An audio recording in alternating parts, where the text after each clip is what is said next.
Yeah, good morning everybody. Thank you, sir. Bone graft substitute is my topic for the day.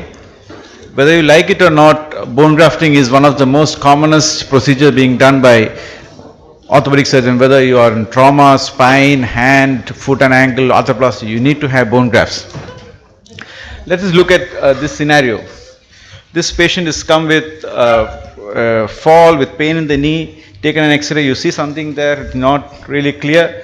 You get a CT scan, you see a depression there, and now we got to elevate it and you temporarily fix it, but you have a big void there. What do you do there? Traditionally, it has been filled with bone grafts from the iliac crest with an additional surgery on top, having its own problems, but now we have a bone graft substitute which can be filled up, which can be used to fill up along with the plate, and which helps in early mobilization and better outcome. Well, how does bone graft work? Well, it basically has three roles. One is as structural support, as in tibial plateau fractures. It prevents collapse. It helps as a void filler to prevent fractures, especially in cysts in the metaphyseal region. Where the structure is good, you have to fill it up. We can use bone grafts or bone graft substitutes for that. It also improves healing of the fracture and non-unions. You need to know these three terminologies: osteoconduction, osteoinduction, and osteogenesis.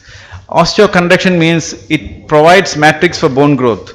The bone will not, if there is a space, you can put bone graft or bone graft substitutes in between, which will act as a scaffold through which the bone can grow. And this is, most of the bone graft substitutes acts as an osteoconducting. It has the property of osteoconduction.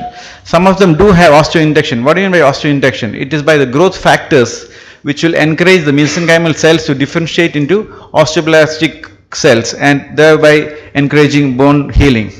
And osteogenesis is direct bone production by the osteoblast and the periosteal cells when you do autogenous bone grafting. So what are the types of bone grafts you have? You have autografts taken from the same patient, allograft usually from the cadaver, but it has the problem of immunogenicity and disease transmission, and we have bone graft substitutes and osteoinductive agents like BMP, which will be dealt in the next talk. Autogenic bone graft is the gold standard by which other materials are judged, because it has all the three properties of osteoconduction, osteoinduction, and osteogenesis.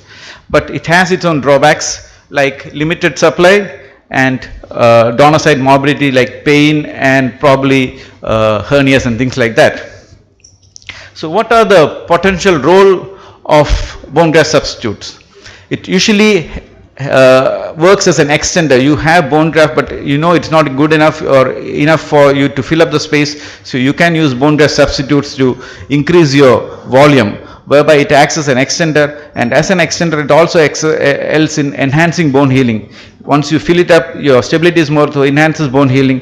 And at times, as I said, in metaphyseal region, it can be used as substitute by itself without autogenous bone graft to fill up metaphyseal spaces.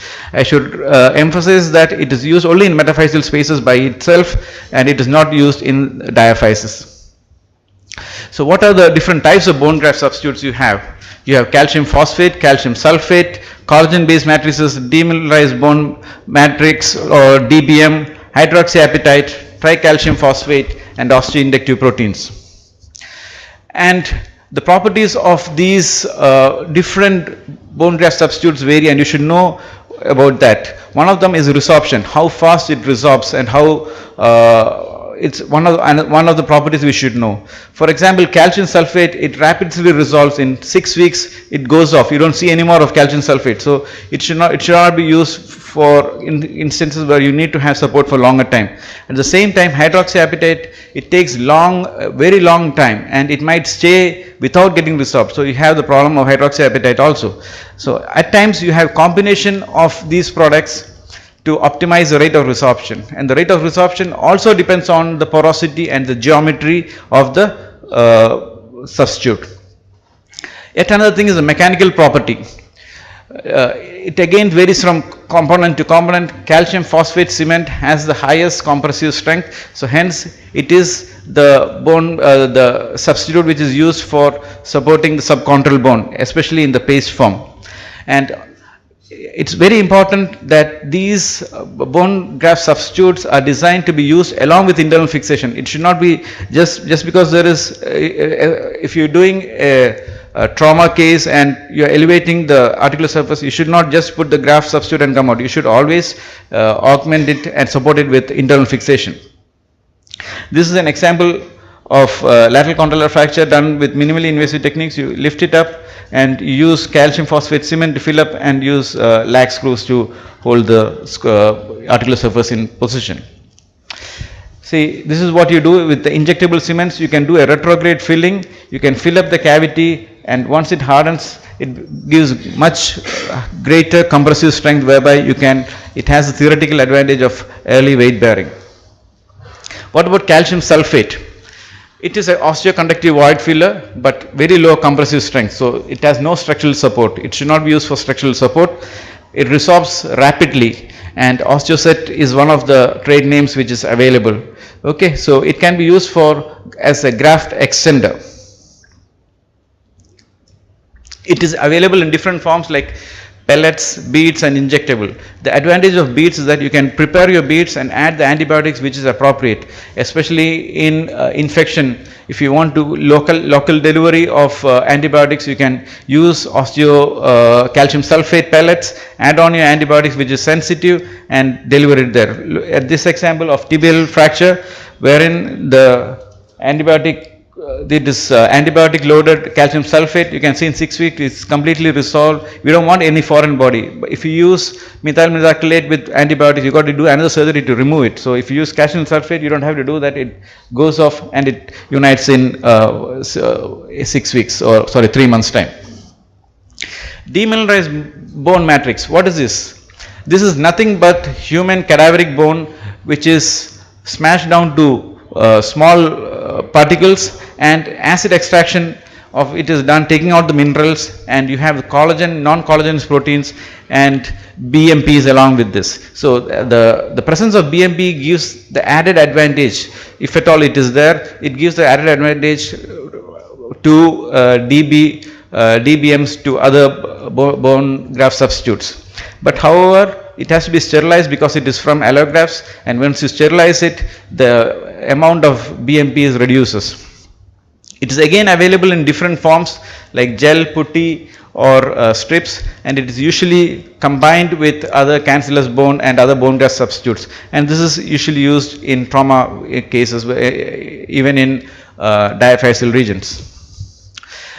As I said, the growth factor activity varies between tissue banks and between batches, so we are not really sure about the activities of BMPs in this type of bone graft substitute, and usually you will end up, this ends up as an osteoconductive agent like any other thing. Hydroxyapatite, it can be produced from two forms, one from the marine coral exoskeleton or by chemical reaction, which is synthetic.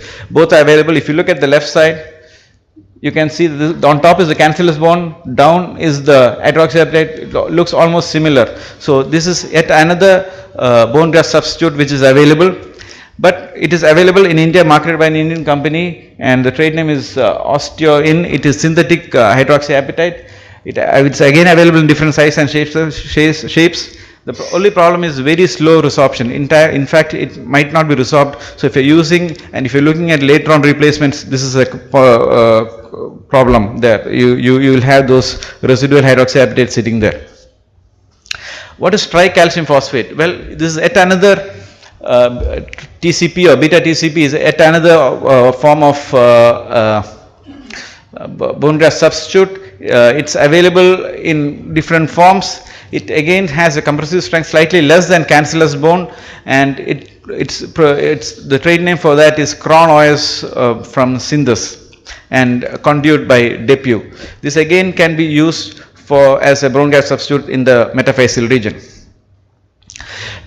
This is a case of a distal femur fracture, delayed union. You see a huge gap there. You know, when you need to increase the chance of union, you need to have a combination of autogenous bone graft and allogenic bone graft. The allogenious bone graft is actually impacted into the metaphyseal region, giving you much stability there, and you can see that as the time goes on, it is gone on to union. So it at times, and most of the times, you use it as a combination rather than by itself. So this is, here you have the bone graft substitute and you have the tricortical grafts or whatever from the iliac crust, and it is gone on to unite. So bone graft substitutes has a lot of role from starting from the skull. It has been used to close the burr holes to foot and ankle. So everywhere bone graft substitute has a role. You should know the properties of each and use it judiciously. The advantage of bone graft substitutes are it's available off the shelf. It avoids the morbidity of autogenous bone grafting like another surgery. It has no immunogenic reaction and the chance of disease transmission less. And with better understanding, you can use the right bone graft at the right place. The probable disadvantage is cost, but if you look at the cost effectiveness, it is not of much of a disadvantage, and it has most of the time it has less biological activity. It's just a scaffold more than anything else. So if you know your bone graft and use it judiciously, it is one of the best thing you can do. Thank you.